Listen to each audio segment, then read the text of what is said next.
great patriotic songs of Ireland, and a song called The Four Green Fields. The song makes reference to the four provinces of Ireland. You know, in 1918, the Irish people, the whole island, was not free, and the people had a vote, and the overwhelming majority of the Irish people voted for freedom. It wasn't given to them at the time, and of course there was a war of independence after that, which tragically ended in the partition of our country, north and south, into this new artificial state of Northern Ireland and the rest of the country. And the guy who wrote this song was the famous Tommy Macon, a great guy who was born just inside the border of the new state of Northern Ireland. And you know, he wasn't happy about it. He actually left Ireland. He went to America, where he joined up with a group of great guys from Tipperary, the Clancy Brothers. And they had a great group called the Clancy Brothers and Tommy Macon. But Tommy wrote this little song, The Four Green Fields, and he was expressing his sadness at the division of Ireland. And he drew on the work and the methodology, I suppose, of the Gaelic poets of old, when during the penal laws it was illegal to even refer to the idea of Ireland as a free nation. So, because you couldn't do that, what the poets and writers did was they used imagery and metaphor and that kind of thing. So they used the image of a fine old woman represented Ireland. The four provinces of Ireland are the four green fields, and the divided north is the fourth green field. The fine strong sons in the song are the Irish people struggling for their freedom and independence. So it's a wonderful song. We'd love you to give a little listen to it. As I say, you have to look through the words of the song to get the deeper meaning behind it. And it's one of the great ones, The Four Green Fields. Thank you.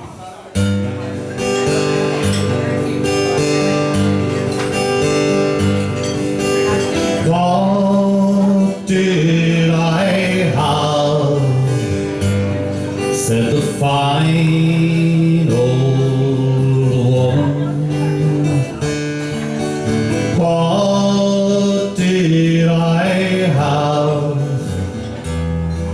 This proud old woman did say I had four green fields. Each one was a jewel, but strangers they came and tried to take them from me.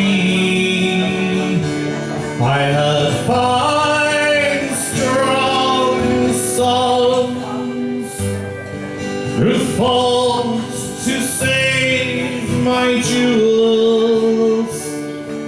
They fought and they died,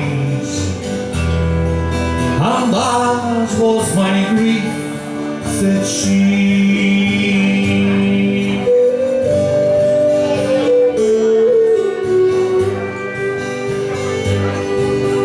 A long time ago, said the fine old woman. Long, long time ago, this proud old woman did say there was war and death, plundering and pillage. My children they starved by mountain, valley, and the sea. Their wailing cries, they shook the very heavens. My four green fields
who tried to take it from me, but my sons have sons as brave as were their fathers,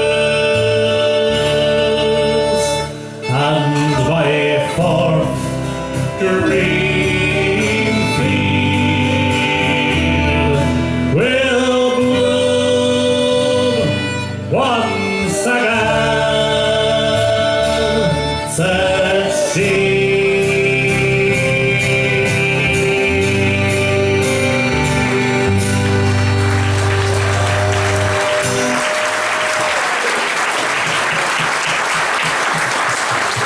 Thank you so much, and I know from talking to Tommy back, we used to meet him when we went to America playing music, and Tommy was very happy that finally there was peace in Ireland. He was delighted to see it, and I know he appreciates it, and we'd like to pay tribute tonight as well to Irish America and all the support they gave to the people of the North over many years and generations. So give them all a big round of applause too. Thank you. You know, there's many different parts of Ireland have different strengths in music. Like if you go out to West Kerry, you'll see great box players, and if you go to Sligo, you see all the great flute players, and up in Donegal are the greatest fiddlers of them all, up in County Donegal. Now there's an exception to every rule. This isn't it, but I know this isn't it. I'm only kidding. Would you like to hear some fiddle music from County Donegal? Now, I'll tell you one thing, I don't know what, he's going to play a couple of tunes. There's normally a little key change. If you hear a key change, we want to hear a big... Yeah, you know what I mean, yeah. We're going to do the Mountain Road to start off now, yeah.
fantastic play there, folks. Well, after this next song, we're going to have the boys and girls of the Merry Ploughboy Irish Dancers up to entertain you. And that is something to look forward to, folks. Now, they like us to check out the rhythm and coordination of the room just before they take the stage. So this is a big test for you guys, folks. We check the rhythm by way of a song, a great song, Dublin Street ballad called Finnegan's Wake. Now, it's always interesting to also find out, by way of a show of hands, have many people heard of a famous enough Irish author by the name of James Joyce? Keep your hands up, folks, if you've also read something by James Joyce. And most importantly of all, keep the hand up if you understood one word of it. Now that is where we usually run into a little bit of difficulty. If you have not read Finnegan's Wake, our advice here tonight, ladies and gentlemen, is don't bother. It is much easier to listen to the original song version of this story, I can assure you. James Joyce, as a young boy, would have heard this song being sung around the streets of Dublin, and it tells the tale of Tim Finnegan, who went out working one day on a ladder having drank a lot the night before, and he managed to fall off the ladder he was working on, hitting his head so badly that all of his friends thought that he was dead. So they carted him off to his wake, Finnegan's Wake, and then during Finnegan's Wake a fight broke out. A bottle of whiskey was thrown across the room as part of that fight. It smashed over near where the corpse lay, and a trickle of whiskey landed on Tim's lips. And he woke up. James Joyce saw life, death, the resurrection, 794 pages that we have just saved you. And all we ask